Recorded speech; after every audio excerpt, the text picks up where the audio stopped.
Hi guys. I'm a little bit sick right now, so my voice hopefully is not too bad during the video. But today what we're reviewing is dividing 3-digit. So for example, this is a 3-digit number by a 2-digit number, resulting in 2-digit quotients. So that just means when we divide a 3-digit number divided by 2 digits, where our answer is going to be 2 digits, so 2 numbers. So our example that we're doing today is 336 divided by 17. Whenever you write it or you see a question written side to side, remember you need to write it up and down. So I'm going to write my little house. In the inside, put the bigger number, 336. On the outside, put the smaller number, which is 17. Right, like before, I'm going to make a little area for my work. And I'm going to start off with underlining the 4. And I think to myself, well, 17 times something give me 4. And hopefully I can realize that 17 times no number will ever equal 4. So I put an X here and right away put an X at the top of 4. Now you underline your next number. Now you have 43. Now you're going to think, well, 17 times a number give you 43. And we know that, yes, 17 times a number, we don't know yet, will give me 43. Now I'm going to write a line to separate my thinking. Now I have to write on the side. 17, let's start out with 17 times 1 and see how close we can get to 43, but not go over 43. 17 times 1 is 17. Still too low. Let me keep going. Let's try 17 times 2. 7 times 2 is 4. 2 times 1. Oh, no, excuse me. 7 times 2 is 14. Bring up your 1. Now, 2 times 1 is 2. Plus 1 is 3. Getting closer. I'm just going to check 17 times 3 to see if that's closer to 43. 7 times 3 is 21, so bring up your 1. 3 times 1 is 3, plus 2 is 5.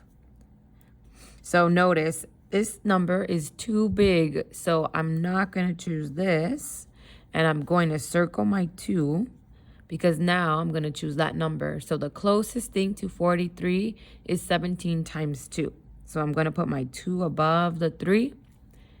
Now, I'm going to write my little time sign to remind me to multiply now. 17 times 2, I know is 34. So you write out 34. And now we have to subtract. Careful here with your subtraction, because notice, if you have 3 dots or 3 fingers, you cannot take away 4. So you need to borrow from the neighbor. So borrow from the neighbor means you take 1 away from that 4. That's going to become 3. And put a 1 in front of the 3. So now you have 13. Now you can take away 13 minus 4. 13 minus 4, so minus 1 would be 12. Minus 2, 11, 10, 9. So 13 minus 4 is 9. And 3 minus 3 is 0. You can either leave it blank or put a 0. Now, we still have the 6 we haven't touched. So 6 wants to join the party. So bring it down to join the party. Now you're looking at the number 96. So now you have to think to yourself, I'm going to separate it again. 17 times what number will be close to 96, right? 96 is the number I just got here when I subtracted and I brought down my 6. I already know 17 times 3 is 51, so I'm just going to keep going until I get closer or I go over 96. So let me try 17 times 4. 7 times 4 is 7, 14, 21, 28. Bring up my 2. 4 times 1 is 4, plus 2 is 6. Right? I'm still going to keep going. Let me try 17 times 5. 7 times 5, 7, 14, 21, 28, 35. bring up my 3. 5 times 1 is 5 plus 3, 5, 6, 7, 8. 85. I'm still close, so let me try one more just in case. Let's try 17 times 6. 7 times 6. Oops, let me move this so that you can see.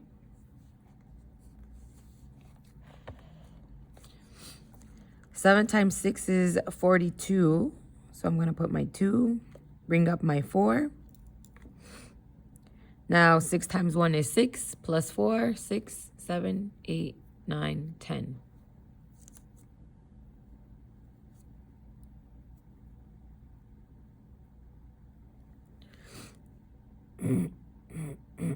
Now I know 17 times 6 is 102. Sorry, I'm just checking there to make sure that's right. Now, 102 is too big because I needed 96. So I'm going to cross this out. I'm not going to use that. And I'm going to circle 17 times 5 because that's the closest thing to 96 without going over. So that means I'm going to put times 5 above the 6. And now again, you do 17 times 5, which we know is 85. Same like before, you subtract. 6 minus 5 is 1. 9 minus 8 is 1. And 0 minus nothing is 0. So I'm going to leave it blank. You have no other numbers to bring down.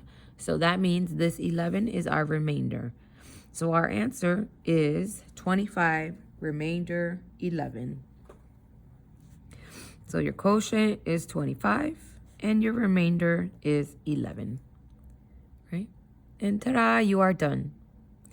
Now, just to check your answer, remember, to check your answer, you go backwards. Now we have to multiply our 25 times 17 and add your remainder. And we're supposed to get 436, the number we started with. All right, let's go ahead and check. Write it up and down. So 25 times 17. Start with that first. 7 times 5 is 35. 7, 14, 21, 28, 35. Yep. Write your 5. Bring up your 3. 7 times 2 is 14 plus 3, 14, 15, 16, 17. Now I look at my 1s in my 10s place, so I have to put a 0. Now I do 1 times 5 is 5. Cross out this 3, I used it. And 1 times 2 is 2. Now I can add. 5 plus 0 is 5. 7 plus 5, 7, 8, 9, 10, 11, 12. 2 plus 1 plus 1, 2, 3, 4. Right? Now, I got 25 times 17 is 425, but I still have to add my remainder. So 425 plus 11. 5 plus 1 is 6. 2 plus 1 is 3. And 4 plus nothing is 4. And ta-da! We got the same answer, so we are correct. All right, guys, hopefully this is an example for you for your homework. You're doing the same steps. Make sure, hopefully you can work out your checking to check your answer, okay? All right, have a good day. Goodbye.